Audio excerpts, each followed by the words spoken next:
To A9 TV. ముందుగా headlines చూద్దాం. కాళేశ్వరంలో ఘనంగా సరస్వతి పుష్కరాలు ప్రారంభం. తెలంగాణ ఏర్పడ్డాక తొలిసారిగా నిర్వహణ. పుణ్యస్నానాలు ఆచరిస్తున్న వేలాది భక్తులు. 12 రోజుల పాటు ప్రత్యేక పూజలు కార్యక్రమాలు. సీఎం రేవంత్ రెడ్డి చేతుల మీదుగా ఘాట్ ప్రారంభం.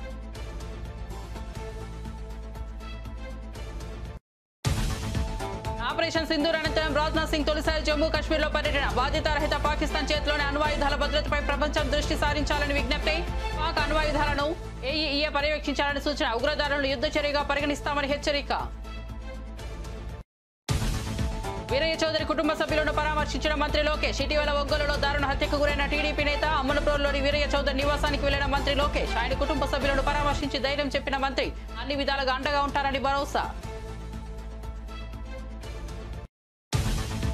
భూ రికార్డుల ప్రక్షాళనకు కేంద్రం బృహత్ ప్రణాళిక. టెక్నాలజీతో సమగ్ర సర్వే అని కేంద్ర సహాయ మంత్రి వెల్లడి.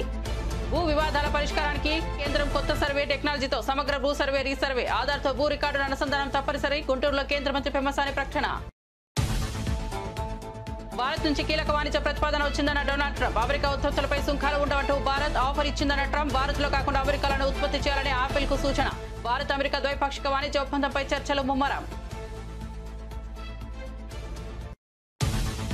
బెల్లంకొండ శ్రీనివాస్ పై కేసు నమోదు. జూబ్లీహిల్స్ పిఎస్ లో శ్రీనివాస్ పై కేసు నమోదు. రాంగ్ రూట్ డ్రైవింగ్, కానిస్టేబుల్ తో దురుసుగా ప్రవర్తించామంటూ ఆయనపై కేసు. జూబ్లీహిల్స్ జర్నలిస్ట్ కాలనీ వద్ద తన కారులో రాంగ్ రూట్ లో వచ్చిన హీరో.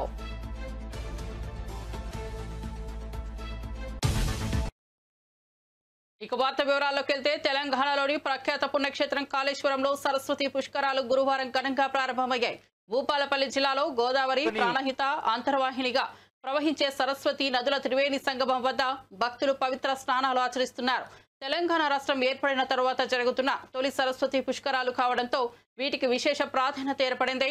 రాష్ట్ర పరిశ్రమలు ఐటీ శాఖ మంత్రి డి శ్రీధర్ బాబు తన కుటుంబ సభ్యులతో కలిసి గురువారం ఉదయాన్నే త్రివేణి సంగమంలో పుణ్యస్నానం ఆచరించి ప్రత్యేక పూజలు నిర్వహించారు.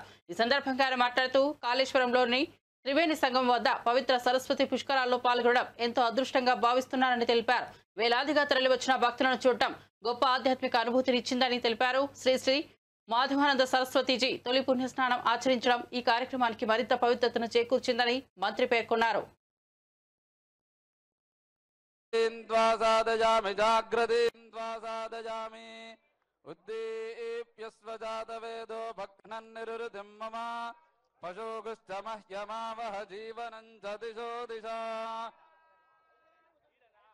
గౌరవనీయులైన ముఖ్యమంత్రి గారు ఆవిష్కరించిన ఈ సరస్వతికి రెండు వైపులా చతుర్వేద మూర్తులు ఉన్నాయి. ఆనరబుల్ సీఎం గారు, ఆనరబుల్ మినిస్టర్ చతుర్వేద మూర్తుల్ని కూడా నమస్కరించుకుంటున్నారు. ఋగ్వేదమూర్తి, యజుర్వేదమూర్తి, సామవేదమూర్తి, అథర్వణ వేదమూర్తి, చతుర్వేద మూర్తులు. నీళ్ల కోసమే తెలంగాణ ఉద్యమం పుట్టింది. నీళ్ల కోసం మొదలైన ఆకాంక్షలే రాష్ట్రాన్ని సాధించి పెట్టిందని నీటిపారుదల శాఖలో ఉద్యోగం అంటే అది ఒక భావోద్వేగమని అన్నారు సీఎం రేవంత్ రెడ్డి. ఇరిగేషన్ డిపార్ట్మెంట్లో ఏఈ, జేటీఓ ఉద్యోగాలకు ఎంపికైన వారికి నియామక పత్రాలు అందజేశారు. ప్రాజెక్టుల నాణ్యత విషయంలో ఇంజనీర్లు ఎలాంటి ఒత్తిళ్లకు లొంగవద్దని సూచించారు. గడిచిన 15 నెలల్లో నీటిపారుదల శాఖలోనే 1161 ఉద్యోగ ఖాళీలను భర్తీ చేశామని చెప్పారు. గ్రూప్ 1 నియామకాలను అడ్డుకోవడం వెనుక ఉన్న రాజకీయ నాయకులు ఎవరో అందరికీ తెలుసని, త్వరలోనే గ్రూప్స్ ఉద్యోగుల నియామకాలు పూర్తి చేస్తామని చెప్పారు ముఖ్యమంత్రి రేవంత్ రెడ్డి. ఇంజనీర్ల పని ఇంజనీర్లే చేయాలి. ఆనాడు నెహ్రూ శంకుస్థాపన చేసిన నాగార్జున సాగర్, శ్రీశైలం ప్రాజెక్టుతోనే ఇప్పటికీ మనకు నీళ్లు అందుతున్నాయని గుర్తు చేశారు. ఎండి ఉగ్రద్రవాలు వచ్చినా ఇప్పటికీ చెక్కు చెదరలేదని అన్నారు. ఇంజనీర్ల పనే చేయండి. పొలిటికల్ ఎగ్జిక్యూటివ్స్ గా మేము మీరిచ్చే సాంకేతిక పరమైన సమాచారాన్ని ప్రాతిపదికన ప్రాజెక్టులు కట్టాలా లేదా పాలసీ డెసిషన్ మాత్రమే పొలిటికల్ ఎగ్జిక్యూటివ్స్ చేయాలి. ఇంజనీర్లు చేయాల్సిన పని ప్రజాప్రతినిధులు, మంత్రులు, ముఖ్యమంత్రులు చెయ్యకూడదు. అట్లా చేస్తే ఏమవుతుందో కాళేశ్వరం ఒక ఉదాహరణ. ఇంజనీర్ల గౌరవం ఇంజనీర్లకు ఉండాలి. మీరు కష్టపడి చదువుకున్న అసిస్టెంట్ ఎగ్జిక్యూటివ్ ఇంజనీర్గా మీ ఉద్యోగ బాధ్యతలు మొదలు పెడితే చీఫ్ ఇంజనీర్ కావాలి, లేకపోతే ఇంజనీరింగ్ చీఫ్ కావాలంటే 30 ఏళ్ళు శాఖలో కష్టపడి మెట్టు ఎక్కుకుంటూ వస్తే ఇంజనీరింగ్ చీఫ్ అనే ఉద్యోగం వస్తుంది. కాలం కలిసి వస్తే ఎమ్మెల్యే కావచ్చు, మంత్రి కావచ్చు, ముఖ్యమంత్రి కావచ్చు, 3 ఏళ్లలోనే 2 ఏళ్లలోనే. ఇంజనీరింగ్ చీఫ్ 30 ఏళ్ళు అయితే కానీ కాలేరు. 30 ఏళ్ళ అనుభవం, గాలి కొట్టుకొచ్చిన అవకాశంతో గాలి మోటార్లు తిరుక్కుంటూ ఇక్కడ బ్రిడ్జులు కట్టండి, ఇక్కడ బారేజులు కట్టండి, ఇక్కడ రిజర్వాయర్లు కట్టండి అని చెప్తే ఎట్లా జరుగుద్దో ఏం జరుగుతో కండ్ల ముందల కాళేశ్వరం ఉంది. అందుకే ఎవరైనా అధికారులు, నేను స్పష్టంగా చెప్తున్నా, రాజకీయ నాయకులకు ఉన్న పరిమితమైన జ్ఞానంతో మీకు ఏదైనా తెలంగాణ రాష్ట్రానికి జరిగిన పాకిస్తాన్ అణు కేంద్రాలను అంతర్జాతీయ సంస్థ పర్యవేక్షణలోకి తీసుకురావాల్సిన సమయం ఆసన్నమైందని భారత రక్షణ మంత్రి రాజ్నాథ్ సింగ్ అన్నారు. దేశంలో ఎలాంటి ఉగ్రవాద దాడి జరిగినంత వరకే ప్రస్తుత కాల్పుల విరమణ ఒప్పందాన్ని భారత్ గౌరవిస్తోందని ఆయన స్పష్టం చేశారు. శ్రీనగర్లోని బాదహమీబాగ్ కంటోన్మెంట్ ప్రాంతంలో సైనిక ప్రధాన కార్యాలయంలో ఆర్మీ సైనికులను ఉద్దేశించి రాజ్నాథ్ సింగ్ ప్రసంగించారు. ఈ సందర్భంగా రాజ్నాథ్ సింగ్ మాట్లాడుతూ, వారు మన తలపై దాడి చేయడానికి ప్రయత్నించినప్పుడు మనం వారి ఛాతిపై దెబ్బ కొట్టి పెద్ద గాయం చేశాం. మన ఆపరేషన్ సింధు నిస్సందేహంగా భారత్ చేపట్టిన అతిపెద్ద ఉగ్రవాద వ్యతిరేక చర్య అని పేర్కొన్నారు.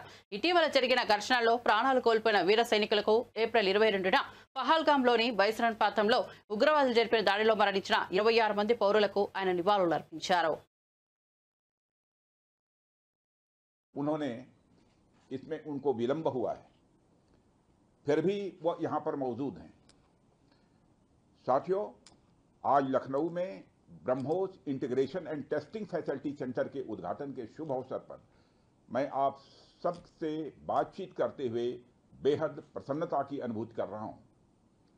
मेरी बड़ी इच्छा थी कि मैं स्वयं उपस्थित होकर आप सबके बीच मैं रहूं, आप सबसे मैं सीधा संवाद करूं, पर मैं क्यों नहीं आ पाया, यह बात आप सभी जानते हैं। अभी जिस परिस्थिति से हम गुजर रहे हैं उसे देखते हुए मेरा दिल्ली में रहना यह अति आवश्यक था। इसलिए मैं वीडियो कॉन्फ्रेंसिंग के माध्यम से आप सभी से जुड़ रहा हूं। मैं भले ही आपके बीच नहीं आया, लेकिन अपने उत्साह के माध्यम से आप मुझ तक जरूर पहुंच गए हैं।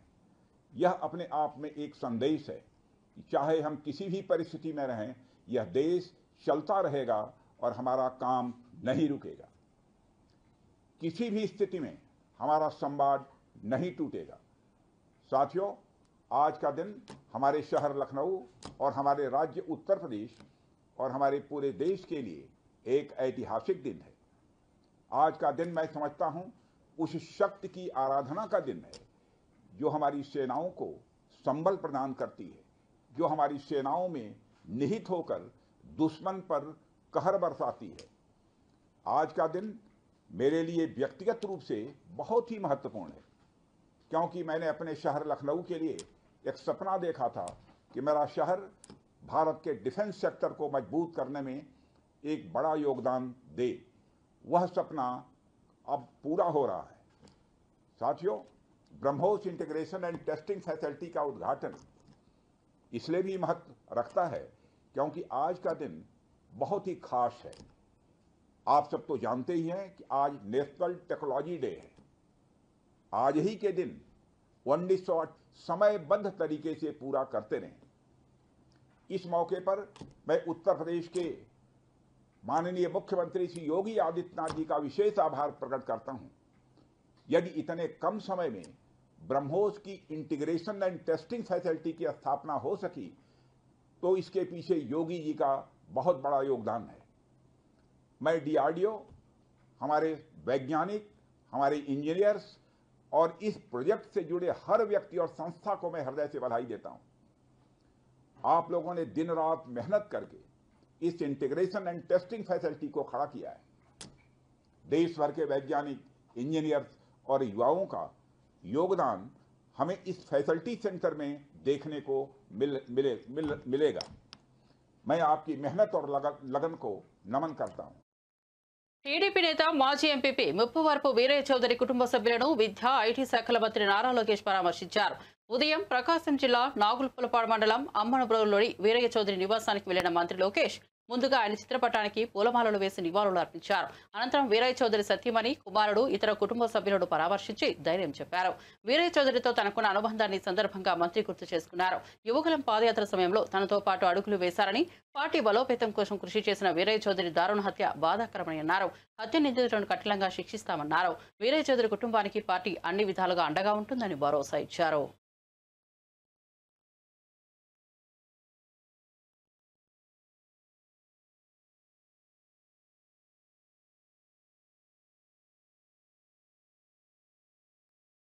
దేశంలో భూ రికార్డుల నిర్వహణలో నెలకొన్న లోపాలను సరిదిద్ది వివాదాలకు ఫుల్ స్టాప్ పెట్టేందుకు కేంద్ర ప్రభుత్వం నడుం బిగించింది. ఇందులో భాగంగా కేంద్ర సమన్వయంతో అత్యాధునిక సాంకేతిక పరిజ్ఞానాన్ని ఉపయోగించి భూముల సర్వే, రీసర్వే చేపట్టనున్నట్లు కేంద్ర గ్రామీణాభివృద్ధి, కమ్యూనికేషన్ల శాఖ సహాయ మంత్రి డాక్టర్ చంద్రశేఖర్ పెమ్మసాని వెల్లడించారు. సరికాని కాలం చెల్లిన భూ రికార్డుల వల్ల తలెత్తిన సమస్యలను పరిష్కరించడమే ఈ కార్యక్రమం ముఖ్య ఉద్దేశమని ఆయన స్పష్టం చేశారు. ఆంధ్రప్రదేశ్లోని గుంటూరులో digital India land records modernisation programmes కింద సర్వే, రీసర్వేపై జరిగిన జాతీయ వర్క్షాప్లో మంత్రి పెమ్మసాని ప్రసంగించారు.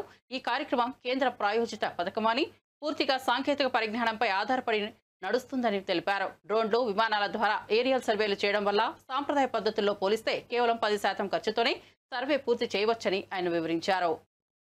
Such a high quality national conference in Guntur gives me a personal satisfaction. So when it comes to this conference, as you all know,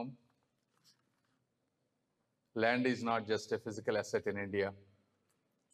It is a symbol of identity, security, and dignity. More than 90% of the people, the land and property is the single most valuable asset. However, still inaccurate or outdated land records have long been the root cause of widespread disputes, delays in development, and denial of justice. And if you look at it in the entire civil court structure, around 2/3, more than 60-70% of disputes are related to land. Even in apex courts, like Honorable Supreme Court, 1 in 4 cases are related to land disputes. Even as an MP, when I do grievances in my own constituency, majority of the complaints come to me for similar reasons. So these statistics do represent what's happening at the ground.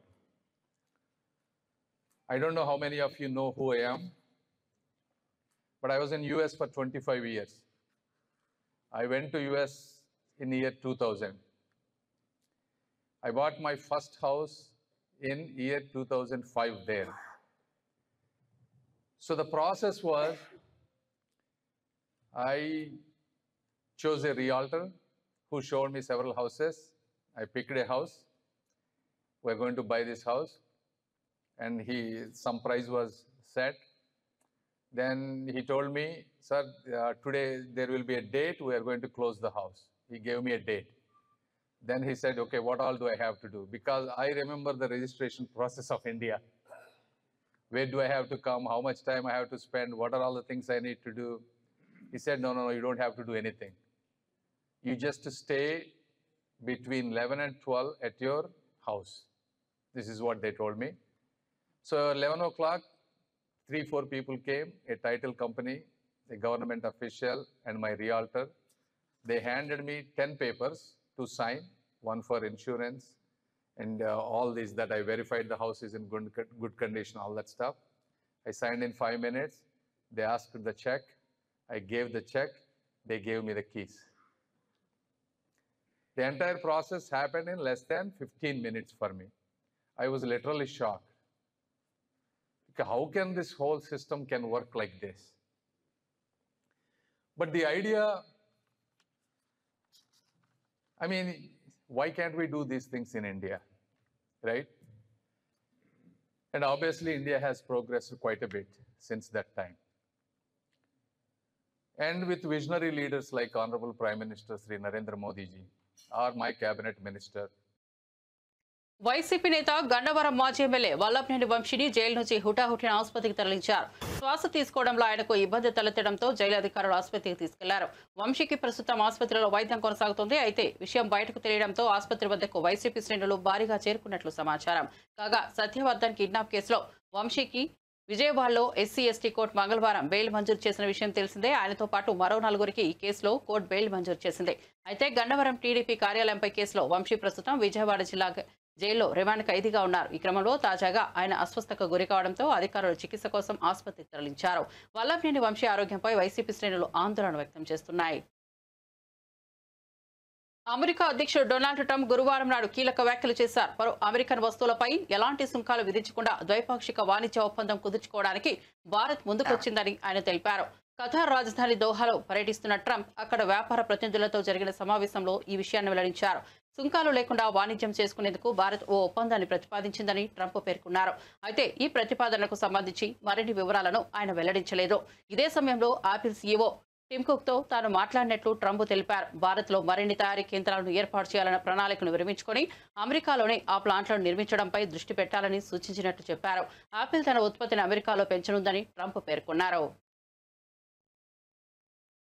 It's coming in. And I had a little problem with Tim Cook yesterday. I said to him, Tim, you're my friend. I treated you very good. You're coming in with $500 billion, but now I hear you're building all over India. I don't want you building in India. You can build in India if you want to take care of India, because India is one of the highest tariff nations in the world. It's very hard to sell into India. And they've offered us a deal where basically they're willing to literally charge us no tariff. So we go from the highest tariff, you couldn't do business in India. We're not even a top 30 in India because the tariff is so high, to a point where they have actually told us, I assume you too, Scott, you were working on that also, that there will be no tariff, right? Would you say that's a difference? They're the highest, and now they're saying no tariff. But I said to Tim, look, we've treated you really good. We put up with all the plants that you built in China for years. Now you got to build us. We're not interested in you building in India. India can take care of themselves. They're doing very well. Tollywood యువ hero Bellamkonda Sai Srinivas పై Hyderabad Jubilee hills పోలీసులు case నమోదు చేశారు. Traffic లో wrong route లో వెళ్లడమే కాకుండా constable తో దురుసుగా ప్రవర్తించారంటూ ఆయనపై జూబ్లీ హిల్స్ పోలీస్ స్టేషన్ లో కేసు నమోదైంది. కాగా జూబ్లీ హిల్స్ జర్నలిస్ట్ కాలనీ వద్ద శ్రీనివాస్ తన కారులో రాంగ్ రూట్ లో వచ్చాడంటూ ఓ వీడియో సోషల్ మీడియాలో వైరల్ అయిన విషయం తెలిసిందే. కాగా సదరు హీరోను ట్రాఫిక్ కానిస్టేబుల్ అడ్డుకొని హెచ్చరించారు. రాంగ్ రూట్ లో ఎలా వస్తారంటూ కానిస్టేబుల్ ప్రశ్నించడంతో శ్రీనివాస్ అక్కడి నుంచి వెనక్కు వెళ్లిపోయారు. ఇక ప్రస్తుతం ఈ యువ హీరో 4 సినిమాలతో బిజీగా ఉన్నారు. భైరవం, టైషన్ నాయుడు, హైందవ, కిష్కింధపురి చిత్రాల్లో నటిస్తున్నారు.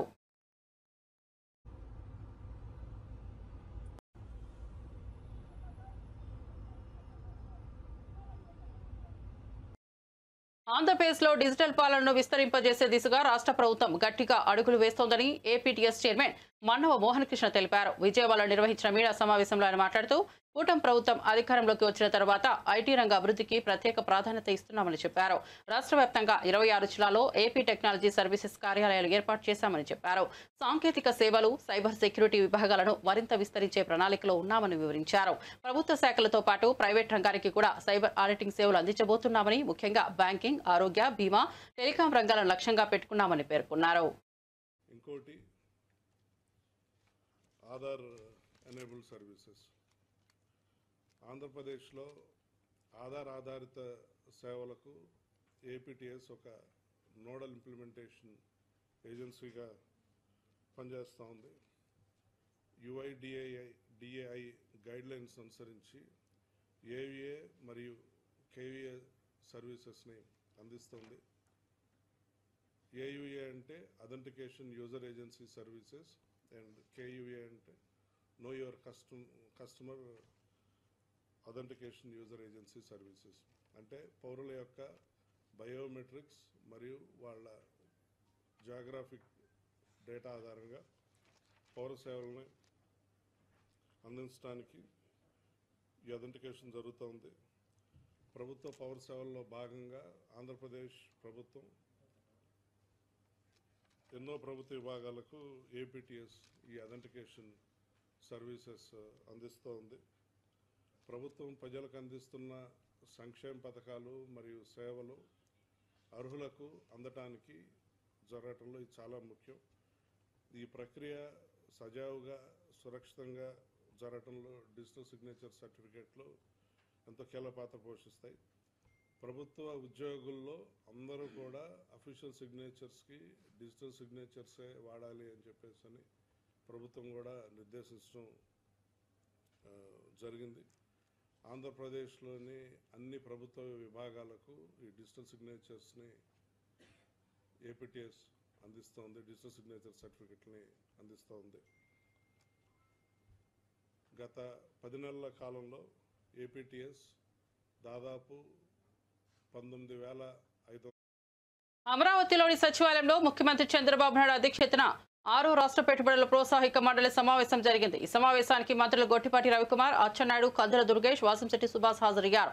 ప్రధాన కార్యదర్శి విజయానంద్తో పాటు పలువురు ఉన్నతాధికారులు పాల్గొన్నారు. పెట్టుబడులపై రాష్ట్రానికి వచ్చే అవకాశాలు, పరిశ్రమల స్థాపన, పారిశ్రామిక ప్రోత్సాహక నిధులు తదితర అంశాలపై సమావేశం సమీక్ష జరిగింది. కొత్తగా వచ్చే పరిశ్రమలకు అనువైన భూములు కేటాయించిన చర్చ జరిగినట్టు సమాచారం.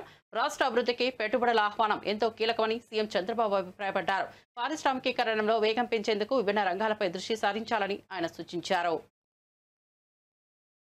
తెలంగాణ ఆవిర్భావ దినోత్సవం సందర్భంగా జూన్ 2న తెలంగాణ జాగృతి ఆధ్వర్యంలో యువ కవుల సమ్మేళనం నిర్వహించనున్నారు. ఈ సందర్భంగా జాగృతి అధ్యక్షురాలు ఎమ్మెల్సీ కల్వకుంట్ల కవిత సమ్మేళనం పోస్టర్ను ఆవిష్కరించారు.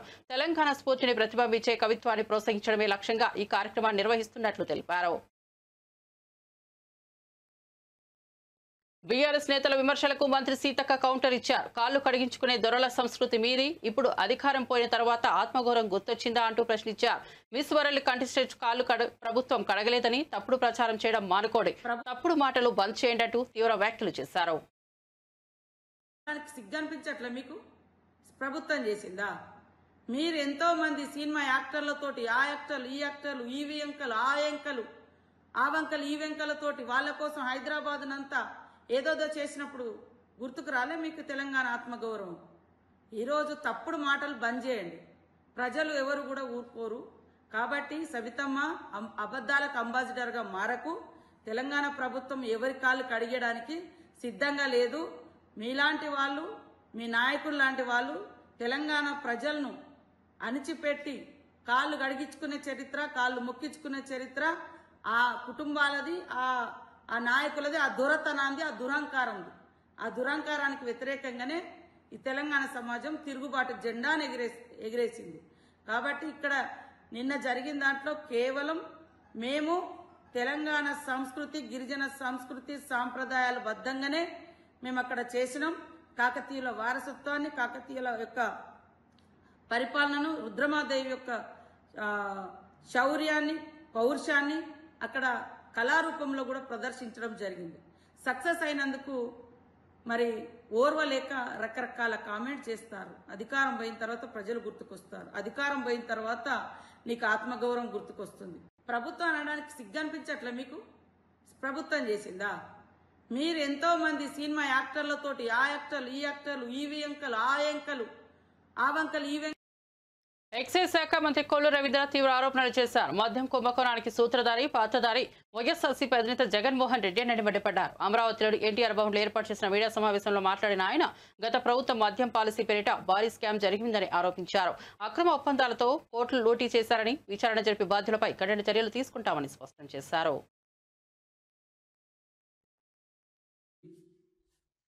మరి మీ మనుషులు కానీ మొత్తం కూడా బయటకు వస్తూ ఉంటే ఇవాళ మీ సాక్షి పేపర్లో, మీ టీవీ ఛానల్స్లో తప్పుడు కథనాలతో ప్రజల్ని మళ్ళీ మోసం చేసి మభ్యపెట్టాలని ప్రయత్నం చేస్తున్నారంటే ఒక్కసారి మనం అందరం కూడా ఆలోచించాలి.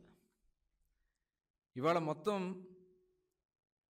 దొరికినటువంటి దొంగలు ఇవాళ, అందుకని మేము మొట్టమొదటి నుంచి కూడా ప్రభుత్వం వచ్చిన వెంటనే వైట్ పేపర్స్ రిలీజ్ చేశాం.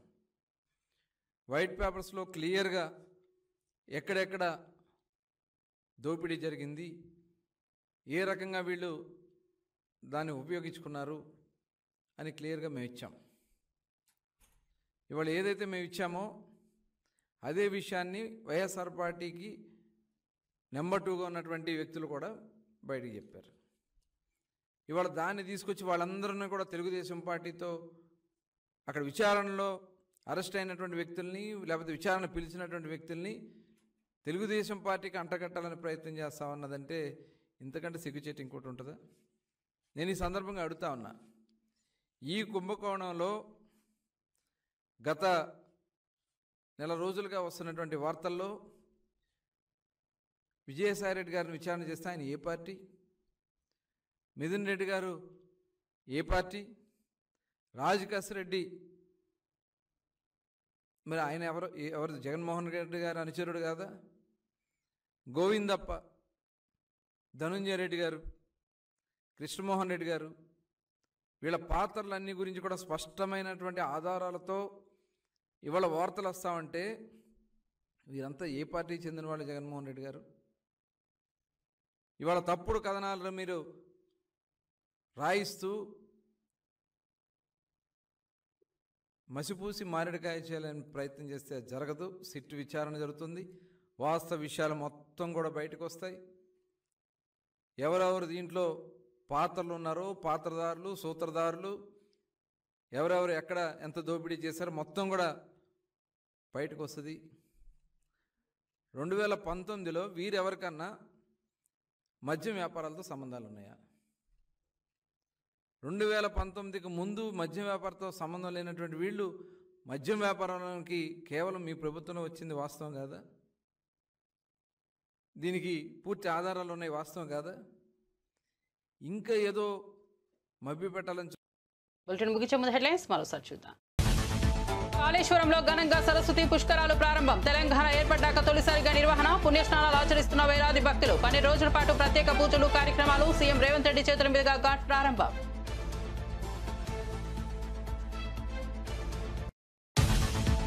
ఆపరేషన్ సింధూర్ అనంతరం రాజ్నాథ్ సింగ్ తొలిసారి జమ్మూ కాశ్మీర్లో పర్యటన. బాధ్యతారహిత పాకిస్తాన్ చేతిలోని అణ్వాయుధాల భద్రతపై ప్రపంచం దృష్టి సారించాలని విజ్ఞప్తి. పాక్ అణ్వాయుధాలను ఏఈఏ పర్యవేక్షించాలని సూచన. ఉగ్రదారులను యుద్ధ చర్యగా పరిగణిస్తామని హెచ్చరిక.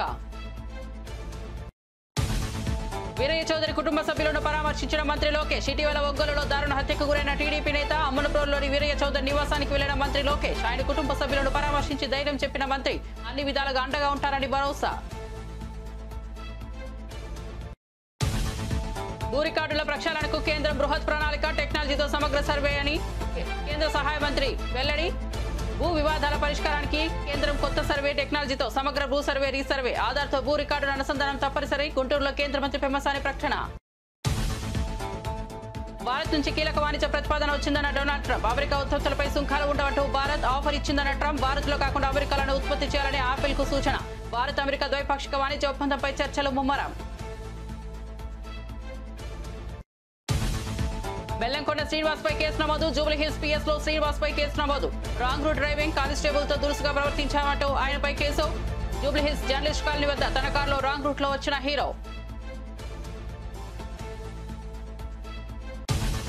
మరిన్ని అప్డేట్స్ కోసం చూస్తూనే ఉండండి A9 TV.